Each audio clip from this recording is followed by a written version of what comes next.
শুনবে না। তাই রাধারানীর চরণটা ধরে যখন ব্রজগোপীরা খেতে বলছে তখন রাধারানীর অহংকার হলো। আর রাধারানীর যখন অহংকার হলো বলল সখীরা আমার চরণ ধরেছে, গোবিন্দকে দেখলে আমার রাধেরও তো দেখছি অহংকার হয়েছে। তখন আমার গোবিন্দ সে রাসমঞ্চ থেকে অদৃশ্য হয়ে গেল। আর যে অদৃশ্য হয়ে গেল এবার সব সখীরা সবাইকে রঙি ধরে কাঁদছে। এই ওকে রঙি ধরে কাঁদো, ওকে রঙি ধরে কাঁদো, ভাস ভেসে যাচ্ছে সবাই, গোবিন্দ আসছে না। এইবার সখীরা যখন বলছে হে গোবিন্দ তুমি এসো, তুমি কৃপা করে এসো, তোমার চরণে আমাদের এই মিনতি, আর অহংকার করে বলবো না, আর কোনো অহংকার করবো না। রাধারানী যখন নয়ন জলে বক্ষ ভাসিয়ে কাঁদলো, গোবিন্দ আবার রাসের রাসস্থলীতে এসে উপনীত হলো। উপনীত হয়ে ব্রজগোপীদের চোখে জল মুছিয়ে দিয়ে বলল হে ব্রজগোপীগণ তোমরা কেঁদো না, আমি তোমাদের কাছে এসেছি, আমি তোমাদের কাছে আছি। সখীরা সবাই মিলে বলল তুহি সখী তু জিও তুহারা সুপাবো তুহি ছাড়ি মোরা কো কাহারা। তাই তোমাকে ছেড়ে আমরা কোথাও যাব না। হে গোবিন্দ তোমার চরণে আমাদের এই মিনতি, ঘর ছেড়েছি, সংসার ছেড়েছি, আত্মীয় পরিজন সব ছেড়েছি তোমাকে পাওয়ার জন্য, তুমি আমাদের চলে যেতে বলো না। গোবিন্দকে বলে গোবিন্দ যখন বলল না আমার মুরব্বী আমি বাজিয়েছি, তোমরা তুলে তুলো তোমরা চলে যাও, কেন এসছো তোমরা বেরিয়ে যাও বলছে। তখন সখীরা বলল আর আমরা ঘরে ফিরবো না, আমরা যমুনার জলে গিয়ে আমাদের প্রাণটাকে আমরা বিসর্জন করব। আর সেই কথা বললেন, বলার সঙ্গে সঙ্গে ব্রজগোপীরা যখন গোবিন্দকে ছেড়ে ছুটতে ছুটতে ওই যমুনার জলে প্রাণ বিসর্জন করবে বলে এগিয়ে যাচ্ছে, গোবিন্দ হাত লাগিয়ে বলে কোথায় যাচ্ছে তোমরা? কারণ বলে তুমি তো চলে যেতে বললো, বলে এতক্ষণ তোমাদের পরীক্ষা করছিলাম, আমি দেখলাম তোমরা সবাই পরীক্ষায় উত্তীর্ণ হয়েছ, তাই আর তোমাদের কাঁদাবো না, এসো আমি তোমাদের নিয়ে রাস নৃত্য করবো। তাই আজকে রাস নৃত্য করবেন গোবিন্দ কেমন করে? ও কাঞ্চন মুনিগণ জননী রমণী মণ্ডল মাজহি মাজহি মহাবর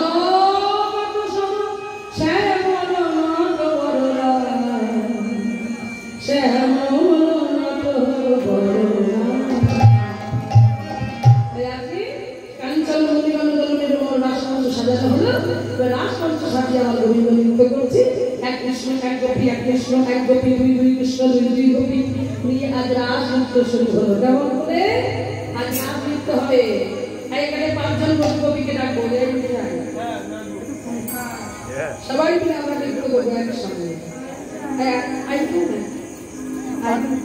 এখানে 3 জন আছে, 3 জন, এই 4 জন, 5 জন একসঙ্গে সবাই। আরে ভয় কিসে? বন্ধু তো ভাবো না, নিজের কোনো ভাবতে পারছো না। এটা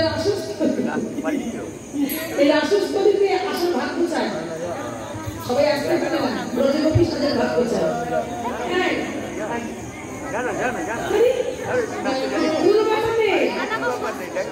আমি যাচ্ছি, শুধু আমাকে ধরতে নেই, আমি একটু ঘিরে থাকবি, ঘিরে না এসো।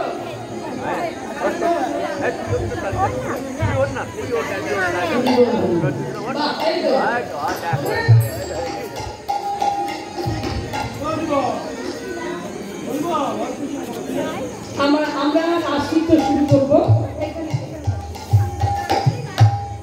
আজকে ব্রজগোপীদের পেয়েছি, সেই ব্রজগোপীদেরকে নিয়ে আজকে রাসনৃত্য হবে। একটু ধ্বনি ধ্বনি করবে মানে কেমন? হ্যাঁ একটু ধ্বনি হয়ে যায়, বুঝতেই পারছেন। নতুন ব্রজগোপী পেয়েছি, কোনো সেটিং নেই, রিলেশন নেই, নৃত্য হবে। সবাই একটু উৎসাহ দেবেন, ওরা তো খুব ছোট। হ্যাঁ এখন তো উৎসাহ না দিলে তো হবে না, তাই সবাই একটু হাত তালি দেবেন, একটু উলুধ্বনি করবেন। উলুধ্বনি তাই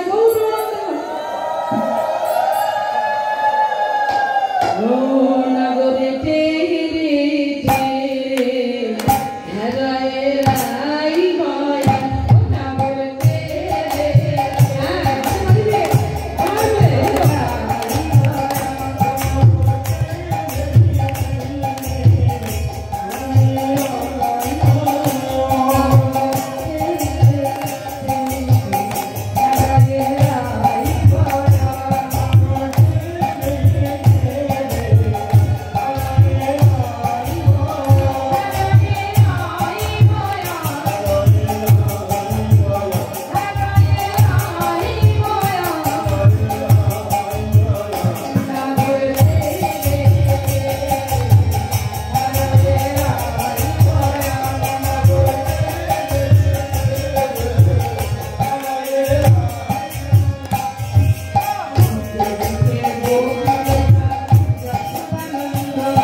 অপূর্ব সুন্দর মায়েরা দেখুন, না নেশা দিয়ে না প্র্যাকটিস করে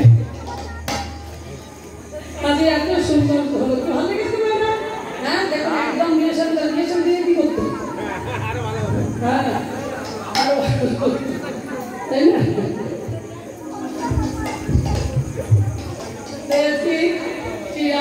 রাস নৃত্য এবার যখন রাস মঞ্চে যখন আজকে রাস নৃত্য এইটা বন্ধ করলে কেন?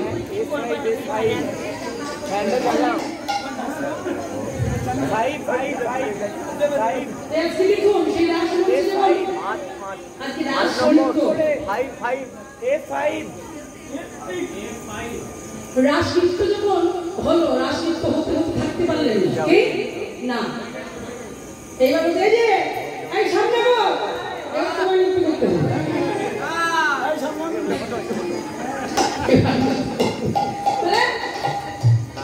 আমি তো নৃত্য করলাম, এতক্ষণ কি করলাম?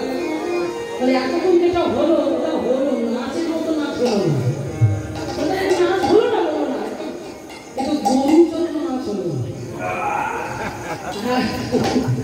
এই গরু চন্দ্র নাচ করলে হবে, ভালোভাবে তোমাকে নৃত্য করতে হবে। সেটা আবার কেমন করে শোনো, শাম তোমাকে নাচতে হবে, হ্যাঁ শাম তোমাকে নাচতে হবে। কি হবে দেখতে না খেটা ঠকুর দিন যা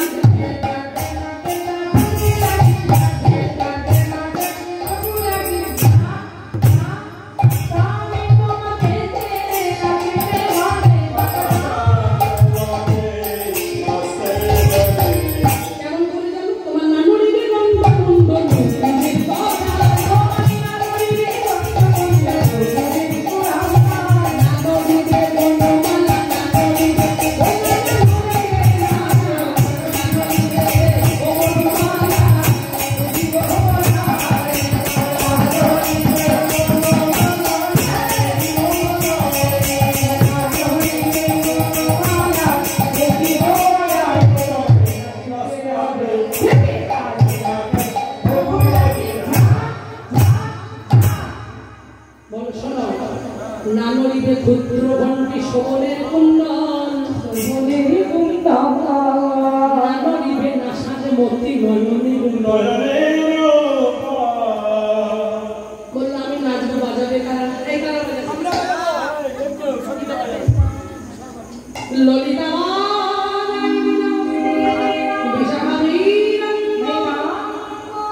সুচিত্রা বাজায় শব্দ সরা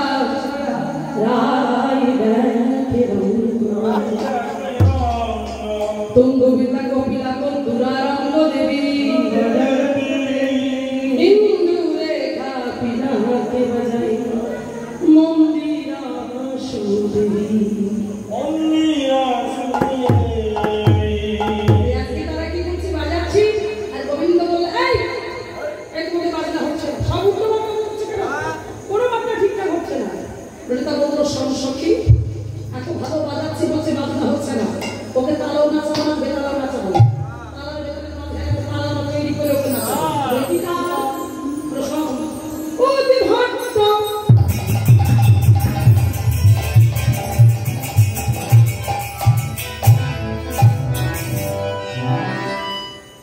কি বাজনা?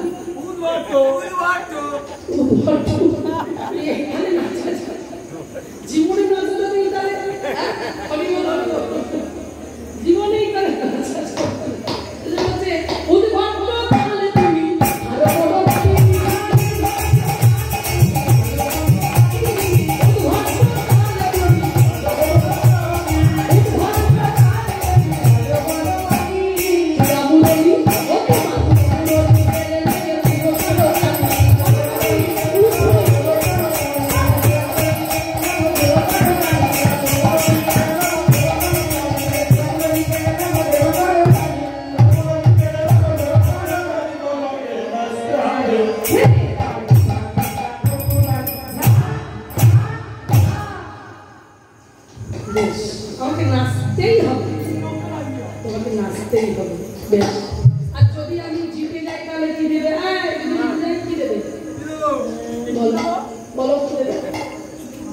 বলে শোনো, যদি জিনো রাধা দিব আমরা হব দাসী,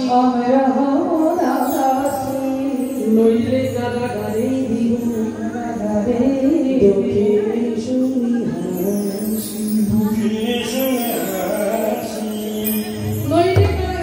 দুঃখিনী শুনি হাসি।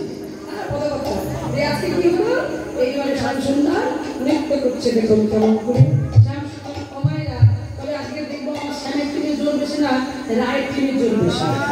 আজকেই পরীক্ষা হবে। কালকে পরীক্ষা করে কি হবে? আজকে তো পরীক্ষা, মানে কালকে পরীক্ষা, মানে সংখ্যা কম তো হয়ে যাবে। দেখা যাক আজকে শ্যামসুন্দর যেতে না রাধানীরা যেতে, ও এটা কি বলো তো, আমি কাজ করতে হ্যাঁ আজ আমরা দিব, শ্যামেরা হেরে যাবে, শ্যামসুন্দর হেরে যাবে তো, তাই তো সবাই মিলে কোথায় ওরকম দেখো না আগে ও ভাইরা জোর করে বলো দেখি যখন আমি জয় দেবো তখন তোমরা জোরে জোরে জয় দেবে না, থাকি না হ্যাঁ। আর স্বামীরাও কিন্তু জোরে জয় দেবে। দেখা যাক কোন দিক থেকে শুরু করবো, তোমাদের থেকে না স্বামীদের থেকে, কোন দিক থেকে?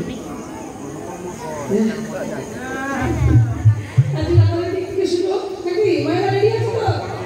জোর করে বলতে যে জয় দেবো, বলবো জয় বললে তুমি জয় দেবে, কেমন? প্রেম সে রাধা রানী কি রাধা রানী কি রাধা রানী কি বাহ বাহ। আমরা শ্যামসুন্দর দেখি কেমন দিতে পারি, ভালোই তো জোর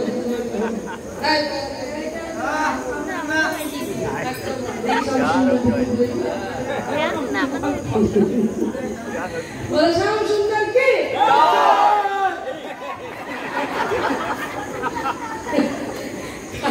জয় দিচ্ছে, ভেবে থাকো কি হবে, এরকম করে তো হবে না, যেটা যাবে না। কত তাপ্তি দিয়ে দিতে বাবা, হ্যাঁ আমার জয়টা শুনতে আরেকটা তাপ্তি মেয়েরা রাধা রানী কি জয়, রাধা রানী কি জয়, রাধা রানী কি জয়, আমরা জিতেছি কি না। শ্যামসুন্দর আরেকটা দাও দেখি, বলো শ্যামসুন্দর কি জয়।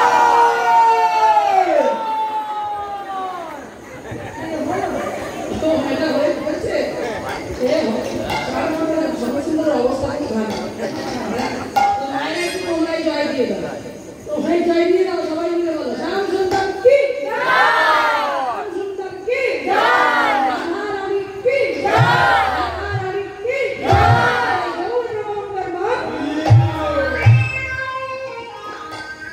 শ্যামসুন্দর নৃত্য করবে, সেই নৃত্যটি আমরা আজকে দেখি। মায়েরা আমি সত্যি বলতে অনেকদিন নৃত্য করিনি, স্বাধীনতা কতটুকু কি করতে পারবে, যেখানে স্বয়ং ভগবান নৃত্য করেছিলেন সেই শ্যামসুন্দর আজকে কিভাবে নৃত্য করছে দেখুন আপনারা। রাধারানীর মন জয় করার জন্য শ্যামসুন্দর নৃত্য করছে, একটু ধ্বনি করে বিদায় শঙ্খ ধ্বনি, একটু ধ্বনি বিদায় গৌপ্রেমানন্দ ধ্বনি।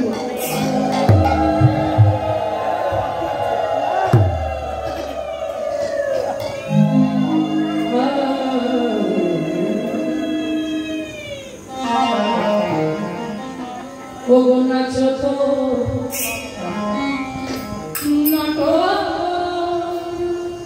বড়সা বাতাসা নাচো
আমি যেভাবে বলবো সেভাবে কেমন করবো। চাঁদের নবী নাচের তো ধন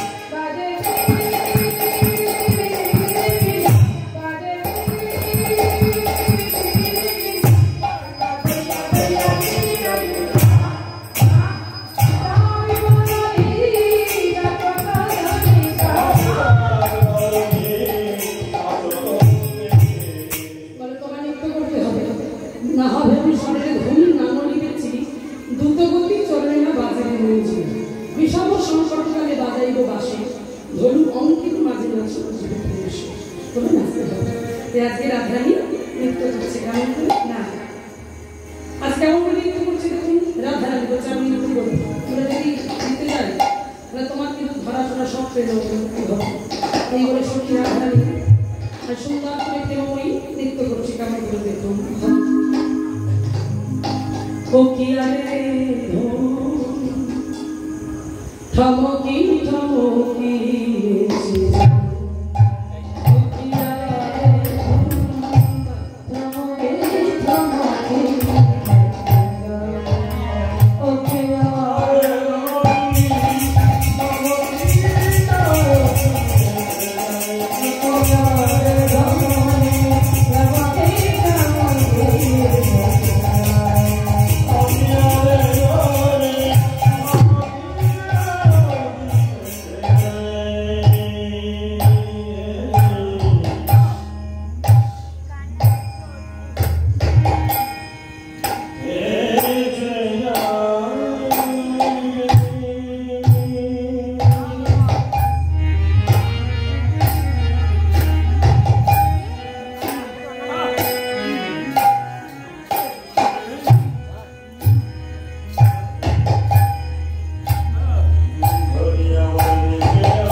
এবার যখন নৃত্য হলো, এই রাসমঞ্চের দাঁড়ি হলো পার্বতী। এবার পার্বতী রাসমঞ্চের দাঁড়ি, মহাদেব জানে না। মহাদেব জানলো, কে জানলো? নারদ দিয়ে যখন বললো, তখন মহাদেব বললো আমি রাসমঞ্চে যাবো। বললো কিভাবে যাবে? তুমি তো পুরুষ জাতি, সেখানে তো পুরুষের প্রবেশ নিষেধ, একটিমাত্র পুরুষ থাকবে, তিনি হলেন ভগবান কৃষ্ণচন্দ্র। আর অন্য কোনো পুরুষ প্রবেশ করলে সেই পুরুষের গর্ব হবে, তাই নাসিকার মধ্য থেকে। তুমি যাবে কি করে? বলে আমি যাবো। যে বস্ত্র পরিধান করেছে, বস্ত্র পরিধান করে শাড়ি পরেছে, শাড়ি পরে আজকে চলেছে কোথায়? রাসমঞ্চে। হ্যাঁ, এবার রাসমঞ্চে যখন শাড়ি পরে, বড় ভুঁড়ি তো, কত বড় ভুঁড়ি, একটা শাড়ি কোথায় লাগাবে? মাথায় বিশাল বড় জটা, আর গলায় আছে শাক, মাথায় আছে আবার গঙ্গা দেবী, বুঝতেই পারছেন, আবার 3টে নয়ন। এবার যখন সাজুগুজি করে এসেছে, পার্বতী দূর থেকে দাঁড়িয়ে দেখল,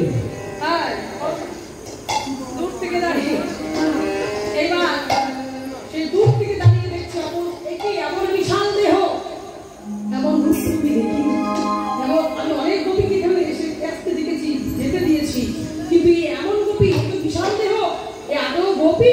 সন্দেহ হলো পার্বতী। মানে কাছে আসুন, জিজ্ঞাসা করবো যে কাছে, তোমার নাম কি? নাম কি তোমার? আরে নাম বলো। নাম না বললে তোমাকে ভিতরে যেতেই দিতে পারবে। তোমার নাম কি? সঙ্গে সঙ্গে বলে উঠলে, তোমার নাম কি? আমার নাম কি করে বলছে? বলতে কি করে? সঙ্গে সঙ্গে দেখে রেখে অঙ্কে আসার সময় ছাই ভস্মগুলো মেয়েকে এসেছিল, তাই ছাই ভস্ম অঙ্ক সাদা, সঙ্গে সঙ্গে দেখে বললো আমার নাম শ্বেত গোপী। শ্বেত গোপী, এখানে অনেক গোপী দেখেছি, কিন্তু শ্বেত গোপী নামে তো কোনো গোপী দেখিনি। বলে আছে, ছিল, তুমি বুঝতে পারোনি। শোনো, তুমি শ্বেত গোপী, তুমি যদি সত্যি গোপী হও, তবে তুমি একবার হেঁটে দেখাও তুমি কেমন গোপী। যেই বলেছে হেঁটে দেখাও, বলছে বাবা হাঁটতে গেলে ধরা পড়ে যাবো, তাহলে কি হবে? আমি হাঁটবো না। তখন পার্বতী ভাবলো, তাহলে ঘোমটাটা খুলে দিই, দিলে বোঝা যাবে যে কি গোপী না কি দেখা যায়। যেই বলে ঘোমটা কোনো বদল দেখি, ভোলানাথ করেছে কি বড় করে ঘোমটা দিয়েছে, এত বড় করে ঘোমটা দিয়েছে, পাশে কে আছে আর কাউকে দেখতে পাচ্ছেন না। তখন কি করলো? পার্বতী চিন্তা করছে দেখতে তো পাবে না, বড় করে ঘোমটা দিয়েছে, এই পিছন থেকে ঘোমটাটা টেনে খুলে দেবো। এই বলে পিছন দিকে গিয়ে দেবাদেবের মহাদেবের ঘোমটাটা টেনে খুলে দিয়েছে। আর যেই খুলে দিল, সঙ্গে সঙ্গে রূপটা সরষিয়া হয়ে গেছে। এই 3টে নয়ন, আর গলায় কিছু না। এইবার দেখুন, বলো কি স্বামী, তুমি এখানে কেন? তুমি কেন তুমি চলে যাও? বলো পার্বতী, আমি কিছুতেই যাবো না। এসছি যখন আমি রাসমঞ্চে রাসনৃত্য দেখতে তবে যাবো। তুমি এখানে এসেছো, তুমি আমাকে একবার বললে না? এত বড় স্পর্ধা তোমার, একবার আমাকে বললে না? বলছে এখানে একটি মাত্র পুরুষ থাকবে, তিনি হলেন ভগবান কৃষ্ণচন্দ্র। আর অন্য কোনো পুরুষ প্রবেশ করলে সেই পুরুষের গর্ব হবে, তাই তোমাকে বলো না আমি রাসমঞ্চের মধ্যে প্রবেশ করবো। পার্বতীকে ছেড়ে সরিয়ে দিয়ে রাসমঞ্চের মধ্যে প্রবেশ করলো। আর যে রাসমঞ্চের মধ্যে প্রবেশ করলো, সঙ্গে সঙ্গে দর্শন করলেন রাধা গোবিন্দের নৃত্য। নাচো ধরো অঙ্গ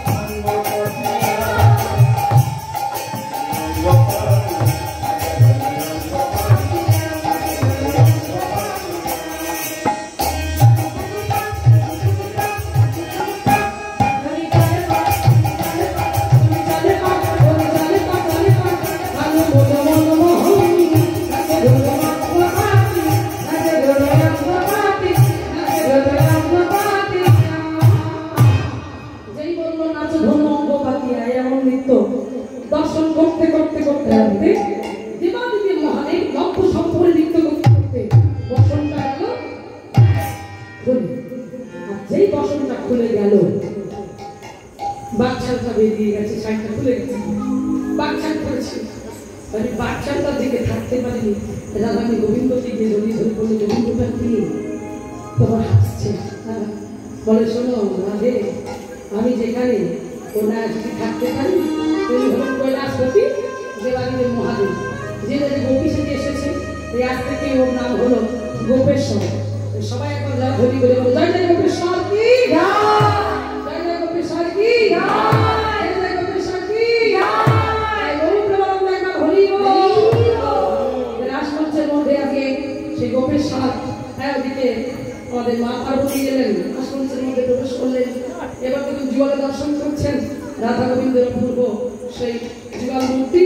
এক কৃষ্ণ এক গোপী, এক কৃষ্ণ এক গোপী, দুই দুই কৃষ্ণ দুই দুই গোপী রাসমঞ্চের মধ্যে একত্রিত হলে রাধা গোবিন্দ একসঙ্গে দাঁড়িয়েছে। সবাই আজকে কি করছে? একসঙ্গে ফুল দিয়ে রাধা গোবিন্দকে সাজিয়ে দিচ্ছে। একসঙ্গে রাধা গোবিন্দের যুগল দর্শন করতে করতে আজকে আমরা বিদায় নেব। আবার সামনের দিন ঠিক 1:30-1:00টার মধ্যে আমাদের কুঞ্জ বন্দনা শুরু হয়ে যাবে। আপনারা চলে আসবেন সবাই মিলে, একসঙ্গে সবাই কাছে জীবন গান গাই, সবাই বলবো একসাথে, চলো। শ্রীমতী রাধিকার সঙ্গে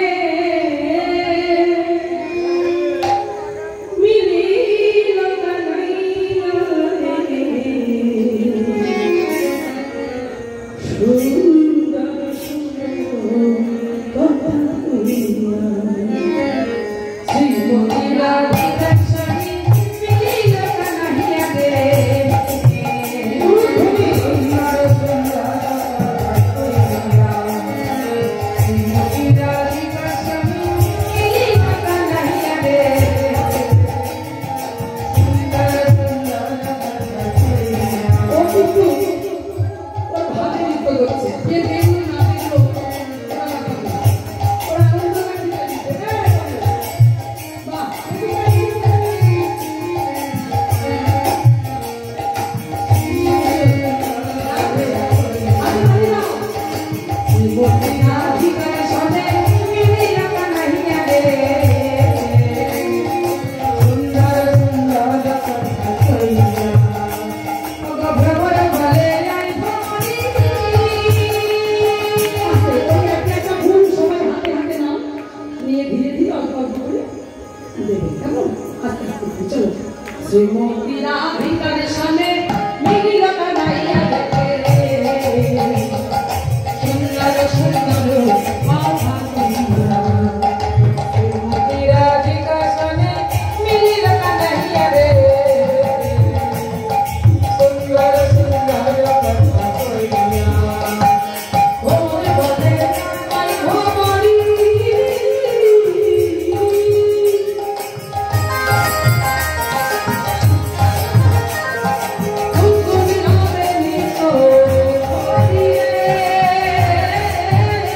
বেলা